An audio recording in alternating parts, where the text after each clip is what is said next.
Hello दोस्तों, आज हम लोग इस लेक्चर में एक्सरसाइज 1.2 यानी प्रश्नावली 1.2 की जो उदाहरण है उसको पढ़ेंगे और उसके कुछ नियम्स को जानेंगे।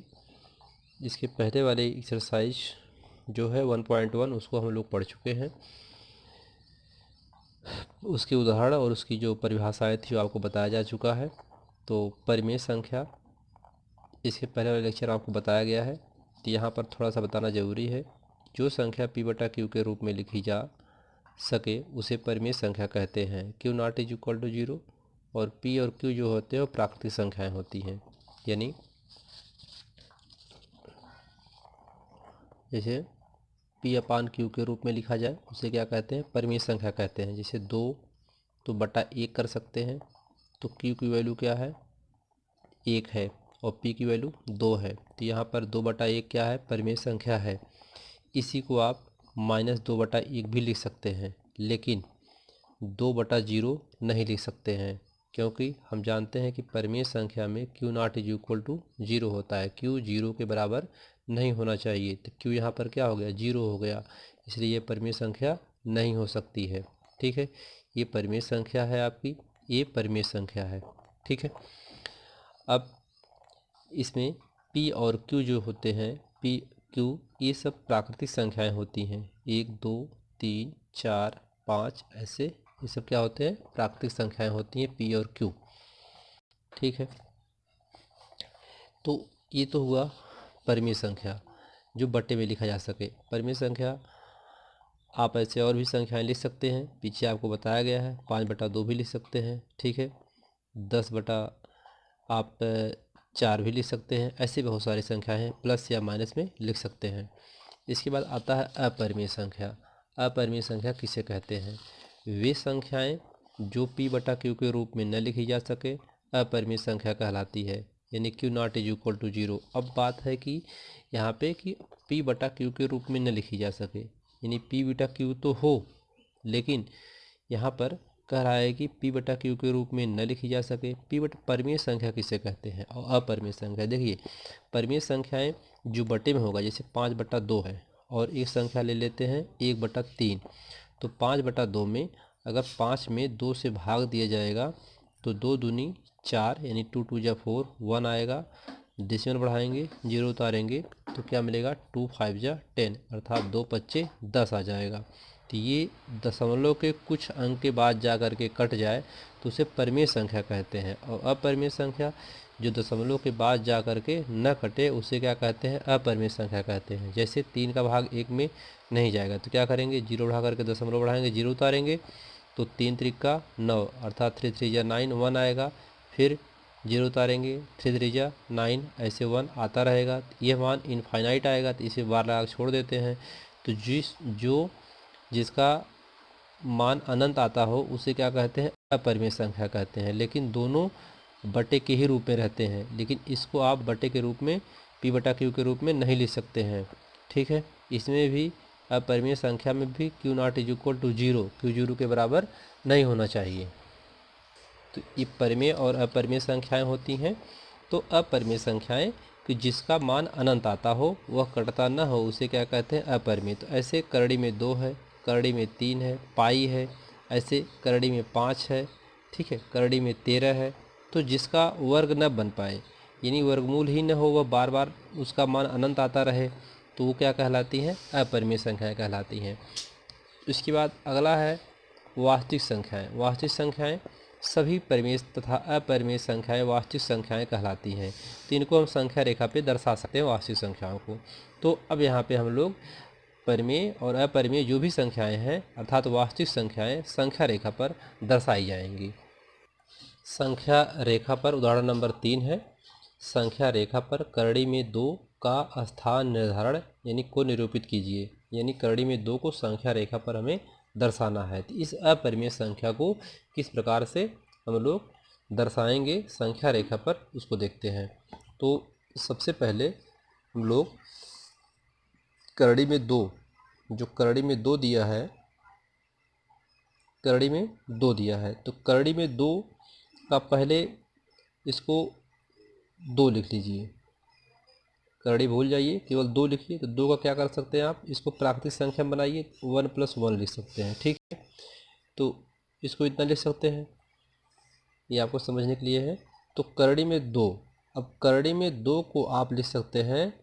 इसमें आपको क्या करना पड़ेगा कि जो प्राकृतिक संख्याएं होती हैं, ये जो करड़ी में दिया रहता है, इसमें 2 क्या है, एक प्राकृतिक संख्या है। तो सर्वप्रथम जो दी गई संख्या को प्राकृतिक संख्या के वर्गों के योगफल के रूप में लिखते हैं, तो वो हम लोगों ने यहाँ पर इसको लिखने की कोशिश करेंगे। तो यहाँ पर हम लोगों ने इसको लिखा 1 और 1, इसके वर्गों के योगफल में लिखेंगे तो 1 का वर्ग, योग का 1 का वर्ग होगा, 1 का वर्ग होगा, 1 करने 1 ही आएगा, गुणा करेंगे। देखिए 2 बराबर 1 गुणे 1 प्लस 1 गुणे 1, तो ये क्या हो जाएगा, 2 बराबर 2 1 1, 1 गुणे 1 1 ही आएगा, प्लस 1 गुणे 1 1 ही आएगा, तो 1 1 2। यानी सबसे पहले क्या करना होता है कि जो करड़ी में संख्या होती है, सर्वप्रथम जो संख्या दी होती है, अर्थात करड़ी में 2 दिया हुआ है, तो 2 को क्या करेंगे, संख्या रेखा को प्राकृतिक संख्या के वर्ग, इसका प्राकृतिक संख्या के, ये संख्या है, इस संख्या को क्या करेंगे, प्राकृतिक संख्या के वर्ग, ये प्राकृतिक संख्या बनाया, इसको वर्ग करेंगे, वर्ग करके योगफल के रूप में लिखते हैं। तो इसको वर्ग करके योगफल के रूप में लिख दिए, इसके बराबर होना चाहिए। ठीक है, ये चीज़ समझ में आनी चाहिए आपको। इसके बाद करड़ी में 2 है, तो करड़ी में 2 को आप क्या लिख सकते हैं, अब इसका करड़ी में 1 का स्क्वायर प्लस करड़ी में 1 का स्क्वायर लिख सकते हैं। ठीक है, तो करड़ी में 1 का स्क्वायर 1 स्क्वायर, इसको आप आसानी से लिख सकते हैं। यहाँ पर अब आपको इसे 1 का स्क्वायर, तो इसे आप ऐसे भी लिख सकते हैं, करड़ी में 2 भी लिख सकते हैं। ठीक है, इसके बराबर हुआ।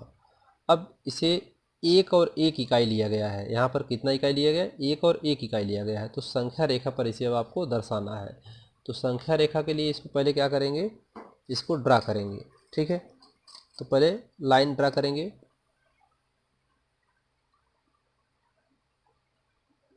ऐसे लाइन ड्रा कर लेंगे। तो मान लेते हैं यहाँ 0 है, यहाँ 1 है, 2 है, 3 है, ऐसे यहाँ 1 2 3, इधर क्या होगा, -1 होगा, -2 होगा। ठीक है, अब यहाँ से 1 इकाई लेंगे, पहले कितना लेंगे, 1 इकाई, 1 इकाई यहाँ पर आएगा। ठीक है, फिर इसके बाद 1 इकाई यहाँ पे ऊपर लेंगे, इसी के ऊपर 1 इकाई यहाँ, 1 इकाई यहाँ, इसी के ऊपर 1 इकाई लेंगे। तो इसके लिए क्या करना पड़ेगा, यहाँ चादा का प्रयोग करना होगा। तो चादा का प्रयोग इस पर करके यहाँ से पहले 90 अंश पे एक निशान मार लेंगे। ठीक है, तो 90 अंश पे कहीं एक अपना निशान मार लेंगे। तो निशान 90 अंश पे लगाने के बाद आपको इसको क्या करना है, मिला देना है, ऐसे 1 इकाई ही लेना है। फिर प्रकार लेना आपको।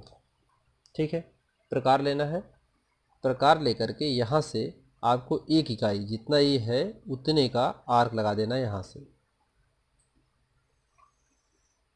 ठीक, यहाँ से यहाँ पे आर्क लगा देना है 1 इकाई का। जहाँ ये काटता है उसको इससे क्या करेंगे, मिला देंगे यहाँ से। ठीक है, तो ये इसके यहाँ से यहाँ तक की जो बीच की दूरी है वो 1 इकाई है। ठीक है, और यहाँ से यहाँ तक की जो दूरी है वो भी कितना है, 1 इकाई है। ठीक, अब ये कितना आएगा, पाइथागोरस प्रमेय इसमें लगेगा। इसको मान लीजिए ये बिंदु यहाँ 0, तो यहाँ मान लीजिए P, यहाँ Q, यहाँ R मान लीजिए। ठीक है, तो P Q R मान लेते हैं। तो त्रिभुज समकोण त्रिभुज है, त्रिभुज P Q R में इसमें क्या करेंगे, पाइथागोरस प्रमेय लगाएंगे। तो पाइथागोरस प्रमेय है, कर्ण का वर्ग अर्थात P और R का स्क्वायर बराबर लंब का वर्ग, तो पी क्यू का स्क्वायर प्लस क्यू पी का स्क्वायर।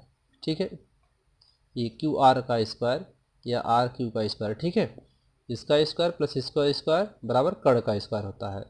तो पी आर का स्क्वायर बराबर यहाँ पर 1 का स्क्वायर प्लस 1 का स्क्वायर, तो ये कितना आ जाएगा, पी आर बराबर करड़ी में 2 आ जाएगा।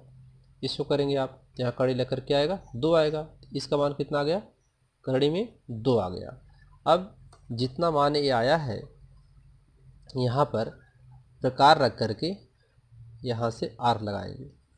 यहाँ से अब हम लोग P को केंद्र मान करके एक करड़ी में 2 जितना दूरी है इस आर से, यहाँ से आर लगाना शुरू करेंगे ऐसे।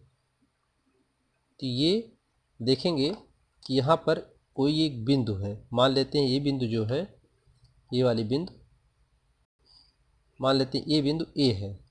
इस बिंदु पर ओ से, पी से और ए के बीच की जो दूरी है संख्या रेखा पर करड़ी में 2, यहाँ से यहाँ तक की जो दूरी है वो करड़ी में 2 को दर्शाती है।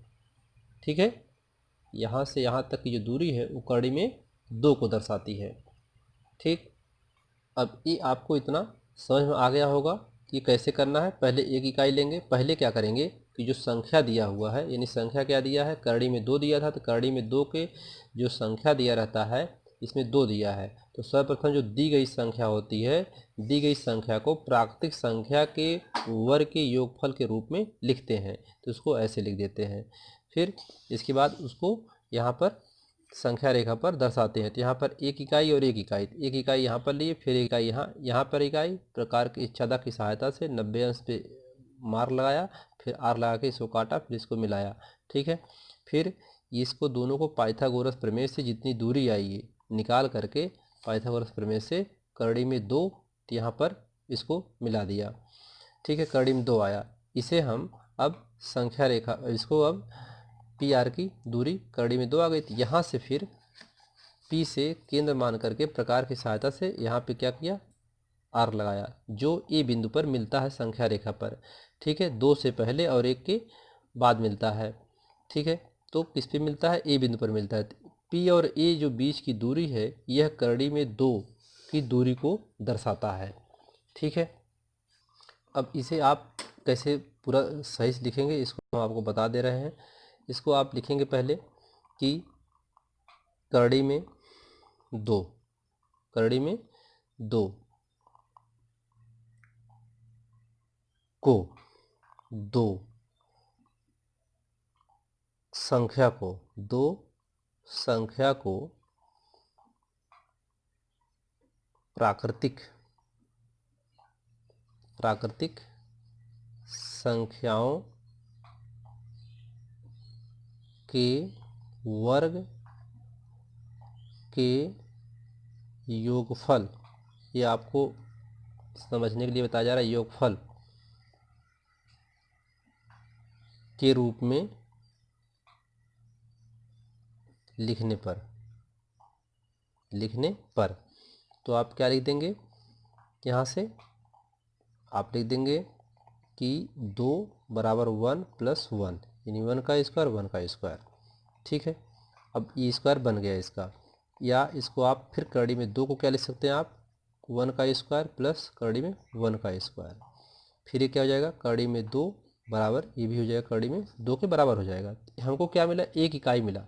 तो संख्या रेखा पर हम लोगों ने एक संख्या रेखा यहाँ आपको हम दिखा देते हैं जनरली रूप से समझा करके, 0 1 2 है, मान लीजिए ऐसे 1 2 3 इस प्रकार से है। तो यहाँ से यहाँ तक एक इकाई लेंगे, यहाँ से यहाँ तक एक इकाई लेंगे, फिर यहाँ पे एक इकाई पर लेकर के आर लगाएंगे, ये भी एक इकाई, फिर इसको क्या करेंगे, मिला देंगे पाइथागोरस प्रमेय से।